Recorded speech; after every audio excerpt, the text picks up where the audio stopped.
durante 34 años estuve trabajando en una firma, pero creí que lo más importante de mi currículum en este momento era el primer punto que menciono ahí. Tuve la suerte durante 36 años de tener una gran amistad con Rodolfo y pues creo que es lo más importante, a pesar de haber estado pues, él aquí. Yo estuve algunos años en México, otros años en España, actualmente en Guadalajara. Siempre mantuvimos una gran amistad y realmente no me queda decir más, porque pues mucho de lo que dijo aquí Curro, como conozco al hijo de Rodolfo, muchas de esas cosas, por eso me hizo ser un admirador de Rodolfo. Bueno, entrando en materia, voy a ver lo relativo al nuevo reglamento del IVA. Aquí pues realmente no hubo muchos cambios, las noticias no van a ser a lo mejor tan negras como las económicas que nos presentó aquí el licenciado Barriga. Esperamos, y yo creo que ahí que tenemos que ponernos todas las pilas y obviamente pues como país ver las oportunidades que tenemos, ¿sí? Y yo creo que como país hay muchas oportunidades y ojalá haya un cambio, ¿sí? Y aprovecharlas, ¿no? A veces uno escucha ciertos datos y dice realmente hay que tratar de aprovechar esos datos, ¿no? O sea, yo el año pasado escuchaba que Estados Unidos va a requerir de aquí al año 2020 1 millón de enfermeras, ¿sí? Y no va a tener Estados Unidos gente para generar 1 millón de enfermeras. A lo mejor es triste pensar, ¿sí?, que es una oportunidad que tenemos y de gente que va a tener que irse al otro lado, pero es una oportunidad como país, ¿sí? Y yo recientemente tuve una intervención en el otro lado y realmente el problema de enfermeras es un problema grave. 4 días que estuve hospitalizado, solamente una enfermera repitió durante esos 4 días. Muchas de ellas trabajan 2 días. Entonces, a lo mejor, pues si nos ponemos las pilas, pues podemos preparar gente. Digo, a lo mejor no es lo ideal, pero sí hay que aprovechar esas oportunidades, ¿no? Y vamos a tener la oportunidad de mandar gente allá preparada a que tenga un buen nivel y sin problemas de que tenga que cruzarse en forma ilegal. Hablan también del número de segundas casas que van a tener los americanos también de aquí al año 2010, 2020, y por segundas casas no hablo de casas chicas, que quede claro. Y lo que sucede es que actualmente Estados Unidos tiene mucha de su población, ¿sí?, está llegando a la edad de los 60 años, ¿sí?, contemporáneos míos. Los famosos baby boomers, que fueron todos aquellos que nacimos más o menos en los años del 45, 46, después de la Segunda Guerra Mundial. Y ahí también hay un mercado importantísimo y oportunidades que como país tenemos. Muchas de esas segundas casas pueden ser casas que se estén construyendo aquí en México. Y yo no he estado, pero sé de desarrollos como es Puerto Peñasco en Sonora. Si ustedes van a Baja California, ¿sí?, hay muchísimo desarrollo en esas partes, ¿no? Entonces yo creo que, a pesar de que el panorama es negro, yo creo que si vemos esas oportunidades y las sabemos aprovechar como país, y obviamente pues trabajar más en equipo y no que cada quien jale para su santo, tratar de respetar más las leyes, todos participar, pues a lo mejor ese panorama tan negro podemos hacerlo por lo menos que sea gris. Bueno, entrando ya en materia de lo que me tocó, voy a hablar sobre el nuevo reglamento del IVA. Este nuevo reglamento, como saben ustedes, se publicó el pasado 4 de diciembre y entró en vigor al día siguiente, abrogando el reglamento anterior y dejando sin efecto las disposiciones de carácter administrativo en materia de IVA que se opongan al mismo, ¿sí? El reglamento anterior venía del 29 de febrero de 1984, o sea, 22 años, o sea que estamos viviendo con un reglamento ya bastante antiguo. ¿En qué podemos resumir este nuevo reglamento? Realmente lo que se hace en este nuevo reglamento es incorporar algunas disposiciones que ya venían en la circular miscelánea, así como algunos criterios del SAT. ¿Sí? Hay algunas nuevas disposiciones, las cuales son mínimas.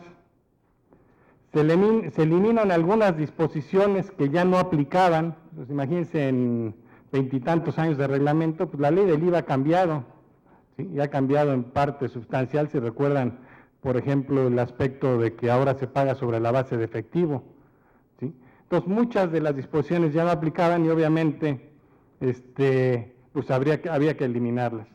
Y hubo algunas pequeñas modificaciones al texto anterior. A efectos de la plática, he dividido en las que son las nuevas disposiciones, para que sepan ustedes qué es lo nuevo que está en la ley. He incluido también las que se están eliminando, y por otra parte he hecho un pequeño análisis de algunas disposiciones que ya existían, que son importantes y quizá más que nada como recordatorio. Bueno, empezando con las nuevas disposiciones, tenemos el artículo 18, que es una disposición que para efectos de acreditamiento da ciertas facilidades a empresas que componen el sistema financiero. Creo que no vale la pena entrar en detalle de estas facilidades, tomando en cuenta que este sector financiero es un sector muy particular y yo creo que a nadie en este evento les aplica. El artículo 19 hace referencia al artículo 5A de la ley del IVA, y es el ajuste al acreditamiento del IVA relativo a inversiones que se utilizan para realizar tanto actividades grabadas como exentas. El artículo 5A menciona que en aquellas inversiones que se van a utilizar tanto para actividades grabadas como exentas hay que calcular una proporción y en base a eso se hace el acreditamiento. Sin embargo, también nos menciona que cuando hay una variación del más de 3% tenemos que ajustarlo. ¿Qué nos dice esta nueva disposición? Que si el contribuyente debe hacer un reintegro, porque obviamente su proporción aumentó lo no grabado, ¿sí?, va a disminuir del impuesto acreditable en el mes que se realice el ajuste, y si el impuesto acreditable fuese menor al reintegro, ¿sí?, la diferencia deberá pagarse en el mes antes mencionado. ¿Sí? O sea, yo al hacer mi cálculo digo, ¿sabes qué? Pues a partir de ahora tengo que hacer un ajuste a este cálculo que hice hace 2 años, 3 años, ¿sí? Entonces, ese ajuste, como me lleva a un menor acreditamiento, ¿sí?, lo disminuyo del impuesto acreditable del mes, y si llegase a ser mayor que el impuesto acreditable del mes, voy a tener que pagarlo. Por contra, si el acreditamiento aumentara, o sea que mi proporción de actividades grabadas aumenta en relación a las no grabadas, el monto del mismo se va a sumar al impuesto acreditable en el mes que se realice el ajuste.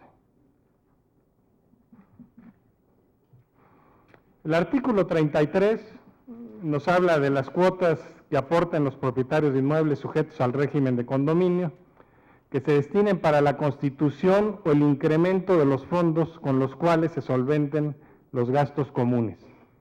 El impuesto solo se va a causar por la parte que se destine a las contraprestaciones de la persona que tenga a su cargo la administración del inmueble. Aquí esta disposición yo la estuve analizando y la verdad no la entendía.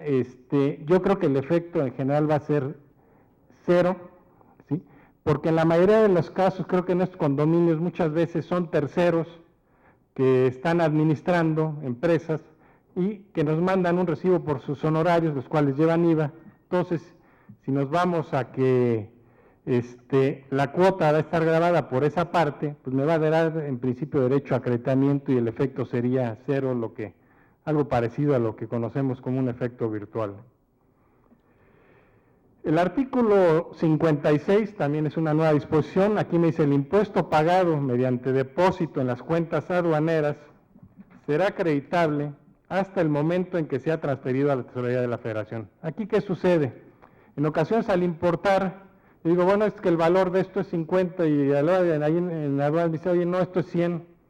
Bueno, entre que si es 100 y 150 y se define eso, yo tengo que garantizar el impuesto. Entonces, deposito ese impuesto en una cuenta aduanera. Si al final de cuentas ese impuesto llega a la tesorería de la Federación, porque sí debía haber pagado en mi importación sobre la base de 100, hasta que pasa a la tesorería de la Federación voy a tener derecho a acreditamiento. El artículo 57, tratándose de bienes tangibles, se entiende que la exportación se consuma cuando se haya concluido con la totalidad de los actos y las formalidades para su exportación definitiva. Esta disposición yo creo que más que nada me va a servir un poco para cuando haga yo mis cálculos de proporción de actividades grabadas con actividades exentas. O sea, hasta que se haya cumplido con todas las formalidades voy a poder tomarlo en cuenta como tal, como exportación. Artículo 79, los copropietarios y los integrantes de una sociedad conyugal, no sé si todavía las haya, deberán designar un representante común cuando los actos o actividades deriven de bienes en copropiedad o sociedad conyugal. El artículo 77 nos menciona que el SAT podrá otorgar facilidades administrativas de carácter general para el cumplimiento de las obligaciones, tratándose de los sectores a quienes se les otorgan facilidades administrativas para efectos del impuesto sobre la renta. Y luego el artículo, aquí hay un error,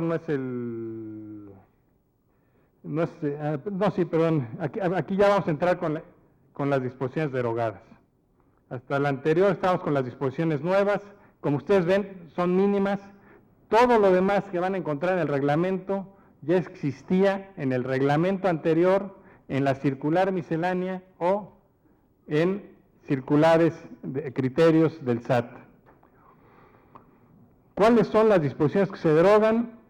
Se deroga la definición de bebidas distintas a la leche. ¿Por qué se deroga? La verdad no lo sé. Aquí hablaba que productos como el yogur no se consideran leche y consecuentemente pues no estarían sujetos a la tasa cero, ¿sí? Estarían sujetos a la tasa general del 15%. Ahora esta definición se elimina. El artículo 8 también se elimina, esto yo creo que es obvio, no se tendrá la obligación de trasladar en forma expresa y por separado el impuesto a la tasa del 0%, pues obviamente todos aquellos productos que van al 0%, pues realmente no hay impuesto a trasladar, ¿sí? Se elimina también con el artículo 11 el concepto de valor neto, esto porque ya anteriormente en la ley y en el reglamento había algunas partes que sí se hablaba de un valor neto. Actualmente el valor neto como tal no existe en la ley ni en el reglamento. Entonces están eliminando esta definición. El artículo 12 también se elimina, que era el procedimiento de acreditamiento y deducciones para determinar el pago provisional. Como ustedes recordarán, pues ya llevamos algunos años en que no hay pagos provisionales en el impuesto al valor agregado, son pagos mensuales y son pagos definitivos, no hay un impuesto anual. Lo mismo el 14, aquí no hace referencia al pago provisional, pero sí hace el impuesto anual del ejercicio, que ya no lo hay como tal. Entonces obviamente son disposiciones que ya no tenían ningún sentido. El artículo 15, ¿sí? Son actos o actividades que no se incluyen al calcular el impuesto acreditable. Más que nada se elimina porque esta disposición ya está incorporada en la ley, en el artículo 5C. Ustedes van a encontrar ahí, ¿sí?, qué actividades no debemos considerar para calcular la proporción del impuesto acreditable. Entonces esta disposición ya está en la ley, obviamente no tendría sentido tenerla en el reglamento.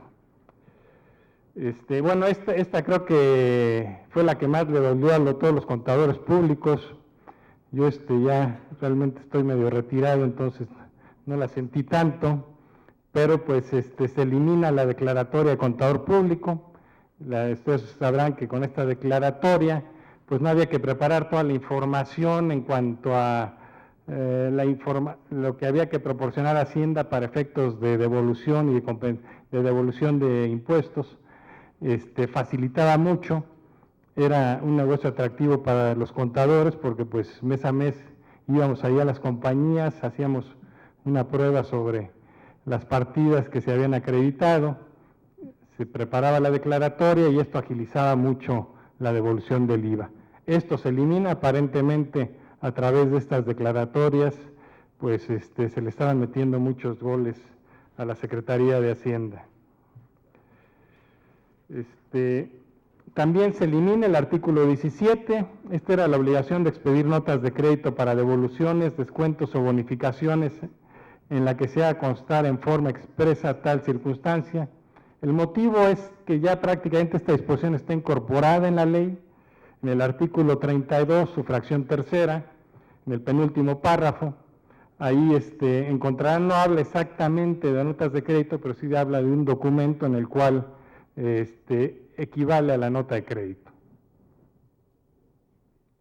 El artículo 25, enajenaciones a plazos y arrendamiento financiero. Obviamente este artículo ya no tiene mucho sentido desde el momento en que el IVA se paga sobre la base de efectivo, ¿sí? Antes, obviamente, cuando se pagaba sobre la base de acumulado, bueno, sí tenía sentido porque parte en enajenaciones a plazo permitía diferir también el pago del IVA. Aquí ahora ya estamos sobre la base de efectivo, entonces ya no tiene ningún sentido esta disposición.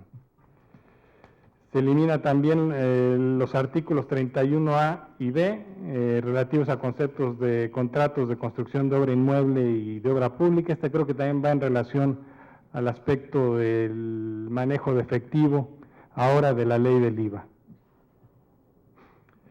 Los artículos 49 y 49A, que son disposiciones relativas a contribuyentes menores, pues ya el término como tal de contribuyente menor ya no existe en la ley del impuesto a la renta, entonces pues obviamente se elimina. La disposición relativa a contribuyentes con establecimiento en dos o más entidades, también esta yo creo que viene mucho atrás, hay muchos años atrás, porque pues obviamente el IVA hoy día se paga donde está el domicilio fiscal del contribuyente, entonces ya no tiene sentido separar los actos por cada entidad federativa. Bueno, hasta aquí las nuevas disposiciones y las disposiciones que se derogaron. Si ustedes ven, realmente no son cambios muy importantes, las nuevas son pocas, las que se quitaron pues eran disposiciones que ya no aplicaban, que ya no tenían sentido en función a la ley actual, ¿sí? Entonces, vamos a ver algunas disposiciones del reglamento que ya existían, ya sea a través del reglamento anterior, de la circular miscelánea o de alguno de los criterios del SAT. Escogí algunos que creo que son de interés a nivel de que los recuerden y vean si los están aplicando. El artículo 3 nos habla de que antes era la regla 511. Nos dice, las personas morales obligadas a efectuar la retención del impuesto lo harán en una cantidad menor por las siguientes operaciones. O sea, en 2/3 partes del impuesto, o sea, en lugar de retener el 15, vamos a tener que retener el 10, en lo que se refiere a prestación de servicios personales independientes, prestación de servicios de comisión o el otorgamiento del uso o goce temporal de bienes pagados a personas físicas. Y el 4% del valor de la contraprestación, o sea, en lugar del 15%, en el caso de servicios de autotransporte terrestre de bienes. El artículo 4 también hace referencia a la misma regla, la 511, nada más que ahora dice también la Federación y sus organismos descentralizados efectuarán la retención del 4% por servicios de autotransporte terrestre de bienes. Aquí sí vale la pena aclarar que antes también la Federación y los organismos descentralizados les daba la posibilidad de retener 2/3 partes del impuesto en el caso de los pagos por servicios profesionales independientes, uso goce. O sea, si a mí me contrata la Federación y me pagaba mi honorario, hasta el año pasado podía retenerme el 10%, ahora con los cambios en el reglamento, pues me tendrá que retener el 15%, ¿sí? O sea, ya Federación, organismos descentralizados no tienen la posibilidad de hacer la retención de 2/3 partes.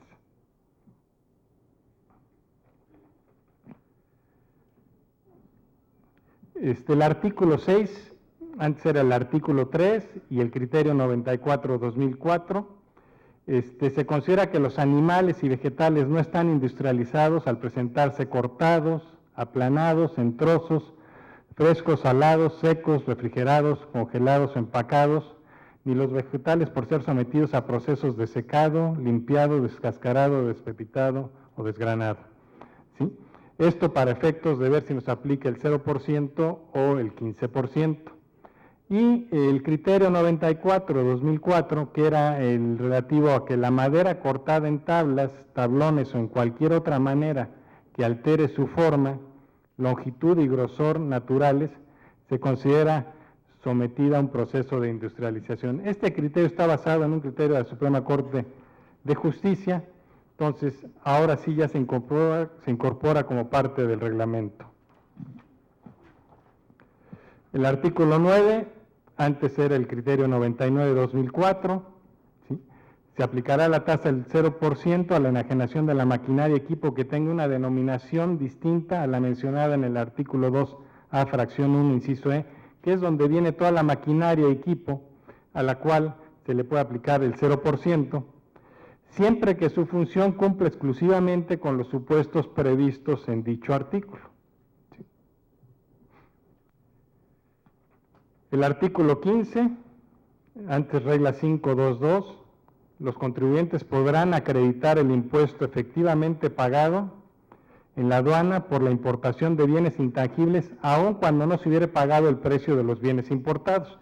Aquí, a diferencia de una compra a un proveedor nacional, yo aquí hasta que le pago al proveedor nacional normalmente le pago pues, el total de la factura, que incluye el valor del activo y el impuesto al valor agregado. Si importo, puede ser que no haya pagado el bien, que a lo mejor tengo un crédito, pero ya pagué el impuesto. Puedo acreditar ese impuesto porque el impuesto ya está pagado, independientemente que no haya pagado el bien que generó esa importación. El artículo 21, antes regla 526, los contribuyentes podrán acreditar el IVA trasladado con motivo de los gastos erogados por concepto de combustible, aceites, servicios, reparaciones y refacciones, cuando estos se efectúen con motivo del uso de automóviles propiedad de una persona que preste sus servicios personales subordinados y sean consecuencia de un viaje realizado para desempeñar actividades propias de los contribuyentes en la proporción que el gasto sea deducible para efectos de impuesto sobre la renta. En impuesto sobre la renta, el artículo 50 nos establece que lo que yo puedo pagar por kilómetro son 93 centavos, con un tope de hasta 25,000 kilómetros al año. Y obviamente tengo que tener toda la documentación que ampare el pago y además debe ampararse hospedaje, o sea, tiene que ser en un viaje en el cual yo voy fuera de donde estoy viviendo. El artículo 29, antes el artículo 21A, nos habla que la prestación de servicios de construcción de inmuebles destinados a casa habitación, ampliación de esta, así como la instalación de casas prefabricadas que sean utilizadas para este fin, se consideran comprendidos como enajenación de casas habitación y obviamente estarían exentos, ¿sí? O sea, este tipo de servicios, siempre y cuando el prestador proporcione la mano de obra y los materiales.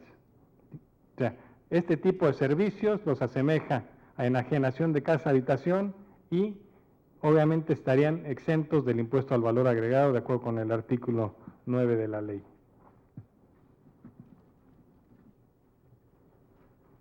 El artículo 37, antes artículo 29, no se estará obligado al pago del IVA por los intereses, aun cuando quien proporcione el financiamiento no sea la misma persona que enajene el bien, siempre que en el contrato correspondiente se condicione el préstamo a la adquisición de un determinado inmueble destinado a la casa habitación. Aquí si obtenemos un crédito de alguien, ¿sí? Distinto a quien me está enajenando, ¿sí? Puede estar exento siempre y cuando se condicione que ese crédito es para la adquisición de un bien que va a ser destinado a casa habitación. El artículo 41, antes el 31, los servicios profesionales de medicina por los que no se está obligado al pago del IVA son los de médico, médico veterinario o cirujano dentista, siempre que cumplan con los requisitos que establece la ley. El principal requisito es que para que estén exentos son servicios que requieren título de médico de acuerdo a las leyes.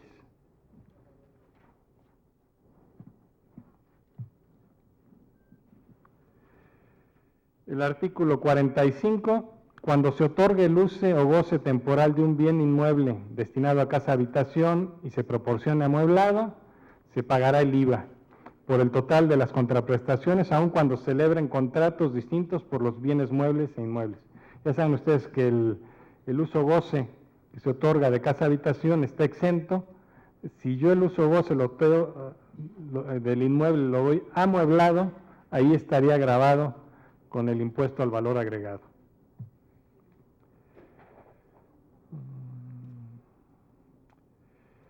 El artículo 47, antes 36, nos habla esto sobre todo para las empresas maquiladoras, cuando en el proceso de transformación, elaboración o reparación de bienes importados temporalmente, a que se refiere la legislación aduanera, resulten desperdicios que se destinen a la importación definitiva, se estará obligado al pago del impuesto. Aquí yo lo estuve pensando y veo dos casos, ¿no? O sea, yo importo, ¿sí?, todo temporalmente, pero luego el 30% de lo que importé lo destino a venderlo en el mercado nacional, pues ese 30% que vendo en el mercado nacional, aunque ya llevamos una parte de desperdicio, ya no está incorporada en esa, sobre el 30% voy a tener que pagar IVA. Luego también hay casos en los cuales yo importo, ¿sí?, y tengo desperdicio y realmente lo que exporto, o sea, físicamente, pues lleva ya esa merma por el desperdicio, ¿sí? Si ese desperdicio yo lo voy a utilizar en México, lo voy a vender o algo, pues tendría que pagar el IVA por ese desperdicio. Aquí, ojo, y habría que verlo con la gente especialista en comercio exterior, tendría que ser obviamente sobre el valor del desperdicio, porque yo llegué a tener un caso que fue medio crítico. Era una compañía en que de lo que importaba físicamente, o sea, de 100, ¿sí?, realmente devolvía, yo creo que nada más el 20, el 80% era desperdicio, ¿sí? Entonces, este 80% si era imposible retornarlo, porque me salía carísimo retornarlo, ya no servía para nada, ¿no? Entonces, o lo destruía, que tenía que cumplir con una serie de pasos, o lo vendía. Entonces, si lo vendo, obviamente tengo que nacionalizarlo, eso, o sea, porque ya se convierte en definitivo, pero a su valor de desperdicio, no al valor obviamente, de lo que era, lo que importé. El artículo 50, antes del artículo 40, los contribuyentes que importan bienes intangibles o servicios por los que deban pagar el IVA podrán efectuar el acreditamiento en la misma declaración de pago mensual a que corresponden dichas importaciones. Este es el famoso IVA virtual que le denominamos los contadores, ¿no? O sea, yo importo un bien intangible, un servicio, eso está grabado, teóricamente yo tendría que pagar ese IVA por esa importación, pero a la vez me da derecho al acreditamiento. Entonces, si mi porcentaje de acreditamiento es el 100%, realmente el efecto es cero, y lo puedo hacer en el mismo mes. En alguna época se hablaba, Hacienda no quería aceptar el acreditamiento del mismo mes, pero ahora inclusive está en el reglamento. Entonces, en importaciones de bienes intangibles o servicios, ¿sí?, en el mismo mes, ¿sí?, tengo derecho al acreditamiento, con lo cual si mi porcentaje de acreditamiento es el 100%, pues no habría efecto, no sería el famoso efecto virtual. El artículo 58, antes el 44, el aprovechamiento en el extranjero de servicios prestados por personas residentes en el país comprende tanto los que se presten en el territorio nacional como los que se proporcionen en el extranjero. Y se entiende que los servicios se aprovechan en el extranjero cuando sean contratados y pagados por un residente en el extranjero, siempre que se paguen mediante cheque nominativo o transferencia de fondos y el pago provenga de instituciones financieras ubicadas en el extranjero.